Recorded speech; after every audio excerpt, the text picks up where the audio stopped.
క్రీస్తునందున్న ప్రియులకు ప్రేమతో వందనాలు తెలియజేయుచున్నాను. డిసెంబర్ నెల 28వ తేదీ 2025.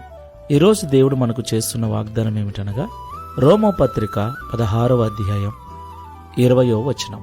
సమాధానకర్తయగు దేవుడు సాతానును మీ కాళ్ళ క్రింద శీఘ్రముగా చితుక త్రొక్కించును. ఆమెన్.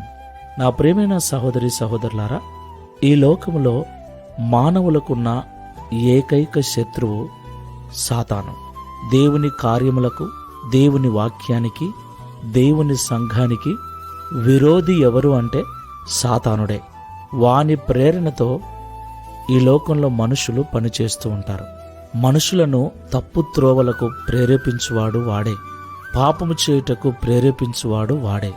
ఎందుకంటే మనిషిని దేవునికి దూరం చేసేది పాపమే కాబట్టి, మనుషులను దేవునికి దూరం చేయటమే వాని పని కాబట్టి, మనుషులను పాపం చేయటానికి పురికొల్పుతూ ఉంటాడు. ఎవరైతే పాపములో జీవిస్తూ ఉంటారో వానిని సాతానుడు ఆడిస్తూ ఉంటాడు. ఎవరైతే పాపాన్ని జయిస్తారో వారి కాళ్ళ క్రింద సాతానుడు అణచబడి ఉంటాడు. దేవునికి మహిమ కలుగునుగాక. నా ప్రియులారా, దేవుడు పౌలు గారి ద్వారా మాట్లాడుతున్న మాట, సమాధానకర్తయగు దేవుడు సాతానును మీ కాళ్ళ క్రింద శీఘ్రముగా చితుక త్రొక్కించును. ఆమెన్.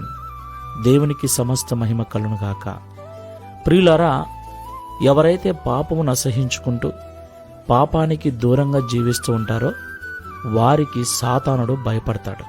ఈ మాటలు వింటున్న ప్రియ సహోదరి సహోదరులారా, మీరెంత బలవంతులుగా ఉన్నా, ఎంత వాక్యము తెలిసినా పాపమును జయించకపోతే అపవాది Download ShareChat.